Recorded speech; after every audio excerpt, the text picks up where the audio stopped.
ନାଇଁ ମୋ ନାଁ ଶିବପ୍ରସାଦ ମହାନ୍ତି। ମୁଁ ଝାରପଡ଼ାର ସ୍ଥାୟୀ ବାସିନ୍ଦା। ଏ କମିଟିରେ ମଧ୍ୟ ମୁଁ 2011 ମସିହାରୁ ମେମ୍ବର ଥିଲି। ଆଉ ବହୁତ ଶାନ୍ତି ଶୃଙ୍ଖଳାରେ ଓଡ଼ିଶାରେ ନମ୍ବର 1 ପୂଜା କହିଲେ ଝାରପଡ଼ା ପୂଜା ବୁଝାଏ। ଆରାମରେ ଚାଲିଥିଲା। କିନ୍ତୁ ଏଇ ବର୍ଷ ଟିକେ ବିଶୃଙ୍ଖଳା ହେଲା। ମାଙ୍କର ପୂଜା ଯେହେତୁ ଏଠି ରାଜନୀତି ପଶିବା କଥା ନୁହଁ, ସମସ୍ତେ ଆମେ ଭାଇଚାରା କରି ଏକାଠି ହବା କଥା। କିନ୍ତୁ ଆମେ ଯୋଉ ଜାଗାରେ ପୂଜା କରୁଥିଲୁ ସେ ଜାଗାଟାକୁ ବିଏନଏସ୍ ଧାରା ଲାଗୁ କରିକିରି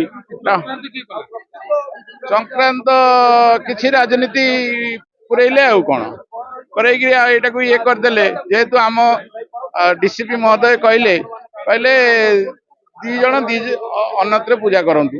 ତେଣୁକରି ଆମର ଝାରପଡ଼ାର ରେଜିଷ୍ଟ୍ରେସନ କମିଟି ହେଲା ଅଛି ଏଇଟା ଦୁର୍ଗା ପୂଜା ସମିତି, ଯୋଉଟା ସେମାନେ ତାଙ୍କର ୱେଲଫେୟାର ଆସୋସିଏସନ ନାଁରେ ଆଉ ଗୋଟେ ପୂଜା କଲେ। କିନ୍ତୁ ସେମିତି ହବା କଥା ନୁହେଁ। ଏଇଟା ଯେହେତୁ ରେଜିଷ୍ଟର ବଡି, ଏଇଟା ଏମିତି ହବା କଥା ନୁହଁ। ଆଉ ଡିସିପିଙ୍କ କୋର୍ଟରେ ଆମର ସବୁ ଯାଇଥିଲେ। ଡିସିପି କହିଲେ 2 ଜଣ ପୂଜା କରିପାରିବେ। ତେଣୁକରି ଆମେ ଅରିଜିନାଲ ଜାଗା ଯୋଉଟା ସେଟାକୁ ଯେହେତୁ ଷ୍ଟେ କରିଦେଲେ, ଆମେ ଆମର ଜାଗା ସିଲେକ୍ସନ କରିଛୁ। ଛୋଟ ହେଲେ ମଧ୍ୟ ଭଲକିରି ଆମେ ପୂଜା କରିବୁ।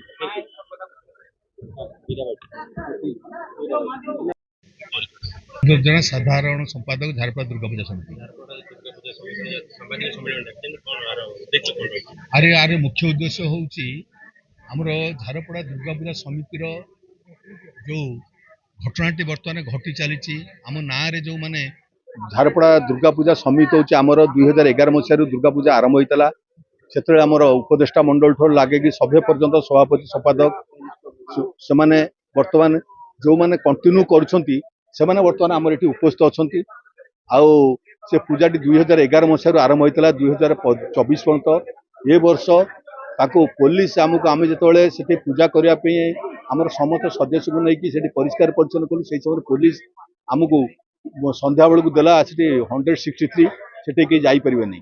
ତାପରେ ଆମେ କହିଲୁ କ'ଣ ପାଇଁ ଯାଇପାରୁ ନା, ନାଇଁ ଏଠି ବିଶୃଙ୍ଖଳା ହବାର ଅଛି, ଏଠି ଗଣ୍ଡଗୋଳ ହବାର ଅଛି, ସେଠି ଯାଇପାରିବନି। ତାପରେ ଆମେ ଚିନ୍ତା କଲୁ କ'ଣ କରିବୁ। ଏଇ ଏଡିଏମ୍ ପାଖରୁ କିଛି 2-3 ମାସ ପୂର୍ବରୁ ଗୋଟେ ଆସିଲା ଚିଠି ଆମ ପାଖକୁ ଯେ ପୂଜାର ଅନିୟମତା ଯାହା ଲେଖା ହେଇଥିଲା। ସେମାନେ କହିଥିଲେ ଆମର ହିସାବ ପତ୍ର ଠିକ ନାହିଁ, ଇଲେକ୍ସନ ଠିକ ନାହିଁ, ପଇସା ହେରଫେର ହଉଛି। ସବୁ ଜିନିଷ ଯାହା ଥିଲା ଆମ ପାଖରେ ଆୟ ବ୍ୟୟର ହିସାବ, ଆମର ଯୋଉ ମିଟିଂ ଆମେ ଯୋଉ ଇଲେକ୍ସନ କରୁ ତାର ସବୁ ତଥ୍ୟ ଦେଇଥିଲୁ। ଦେଲା ପରେ ସେ ଗୋଟେ କ୍ଲିନ୍ ଚିଟ୍ ଦେଇଥିଲେ, ନା ଏ ହିସାବରେ ସବୁ ଠିକ ଅଛି। ତାପରେ ଆମର ସଭାପତିଙ୍କ ବିରୁଦ୍ଧରେ ସେମାନେ ଗୋଟେ ଆକ୍ଷେପ କରି କହିଥିଲେ ଯେ ସଭାପତି ଯେହେତୁ କଙ୍ଗାରୁ କୋର୍ଟରେ ବସାଏ, ସେଠି ମନୋଫୁଲି କାମ କରେ, ଜମବାଡି ବେପାର କରେ, ଅର୍ଥ ତୋଷାରପାତ କରେ। ସେଭଳିଆ ଘଟଣା କିଛି ଘଟେନି। ଆଜ୍ଞା, ସେମାନେ ଲେଖି ଦେଇଥିଲେ। ସେମାନେ ଗୋଟେ ଗ୍ରୁପ ଲେଖି ଦେଇଥିଲେ ୟାଙ୍କ ପାଖରେ, ଏଡିଏମ୍ ପାଖରେ, ଇଏ ଆମ ପାଖରେ ସବୁ ଅଛି ଦେଇଥିଲେ। ତାର ଆମେ ପ୍ରମାଣ ଦେଲା ପରେ ସେ ଆମକୁ ଆମର ସବୁ ଠିକ ଅଛି ବୋଲି କହିଥିଲେ। ସେ ଯେହେତୁ ଆମର ପୂଜା ଏଠି ଚାଲିଛି, ପୂଜାରେ ମାଙ୍କ ପୂଜା, ସର୍ବଜନୀନ ପୂଜା, ସମସ୍ତେ ଆସିପାରିବେ, ସମସ୍ତେ ଯାଇପାରିବେ। ଏ ଜିନିଷ ଯଦି କୋଉଠି କ'ଣ ଭୁଲ ହେଇଛି, ଯଦି ସେମାନେ ଭାବୁଛନ୍ତି ଯେ କିଏ ଖାଇଦେଇଛି, ତାହେଲେ ଆସି ହିସାବ ପତ୍ର ଦେଖିଲେନି, ଆମକୁ ପଚାରିଲେନି, ଆମକୁ ଡାକିଲେନି। ଆମ ପାଖରେ ସବୁ ନିଶ୍ଚିତ ପୂଜା ହବ, ମାଟି ଅନୁକୂଳ ହବ। ପୂଜା ଜାଗା କୋଉଠି ସିଲେକ୍ସନ ହେଇନି, ମାଟି ଅନୁକୂଳ ଡେଟ୍ ସିଲେକ୍ସନ ହେଇଗଲା ପରେ ଆମେ ଜାଗା ସିଲେକ୍ସନ ଆପଣଙ୍କୁ ଜଣେଇବୁ। ନିଶ୍ଚିନ୍ତ ଭାବରେ ଆମର ଯୋଉ ଏ ବର୍ଷକୁ ମିଶାଇଲେ 15 ବର୍ଷର ପୂଜା, ଅଲରେଡି ଆମେ 14 ବର୍ଷ ପୂଜା ବହୁତ ଶାନ୍ତି ଶୃଙ୍ଖଳା, ବହୁତ ଆଡମ୍ବର ସହ, ବହୁ ଉଚ୍ଚ କୋଟିର ଭାବରେ ଆମେ ଝାରପଡ଼ା ଦୁର୍ଗା ପୂଜା ସମିତି ପୂଜା କରି ଆସିଛି। ବାରମ୍ବାର କମିଶନରେଟ ପୋଲିସ ବି ଆମକୁ ଡିସିପ୍ଲିନ ଆୱାର୍ଡ ଦେଇଛନ୍ତି। ଆମର ଗୋଟେ ଶୃଙ୍ଖଳିତ ପୂଜା କମିଟି। କିନ୍ତୁ 2025ରେ ଯୋଉ ପ୍ରକାର ବିଶୃଙ୍ଖଳା ସେଠି କରାଯାଇଛି, ପୂଜା ସମିତି ସହିତ ବିଶୃଙ୍ଖଳା କରାଯାଇଛି। ପୂଜା ସମିତି କାହା ସହିତ ବିଶୃଙ୍ଖଳା କରୁନି। ପୂଜା ସମିତି ତା ଜାଗାରେ କନଷ୍ଟାଣ୍ଟ ରହିଛି। କିନ୍ତୁ ଯୋଉମାନେ 2014 ମସିହାରେ এই ପୂଜା ସମିତିରେ ଥିଲେ, 2011 2014, କିନ୍ତୁ 2014ରେ ଯେତେବେଳେ ସେ ରେଜିଗ୍ନେସନ ଦେଇଗଲେ, 2018 पर्यंत आमे तांको मौखिक भाव में अनुरोध करचु जे पूजा समिति को आसिया पे किंतु से रोक टोक मना कले राजनीतिक कार्य नहीं कि मु समय दे परिबे नाही किंतु पूजा समिति बाध्य होई बाइलर नियम अनुसार जेहेतु कौन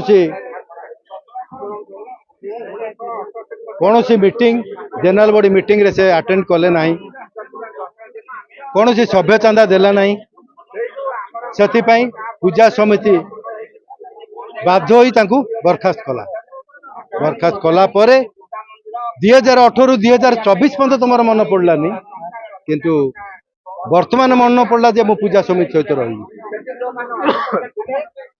जदि तमे प्रकृत गाँव लोक गाँव पूजा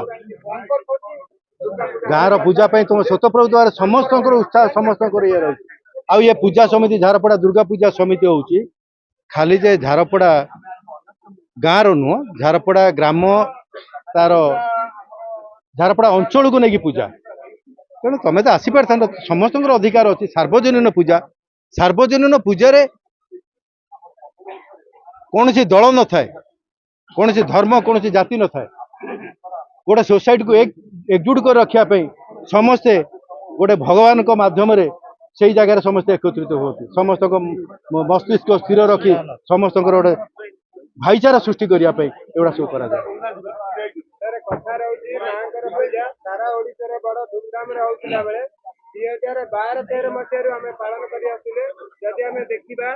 पूर्ण समर्पण हो जाइचु माँ को पाखे आउ मु भी आज स्वच्छ मन कहूँ आमे बहुत निष्ठार सह से पूजा करूँ बहु निष्ठार सह पूजा करूँ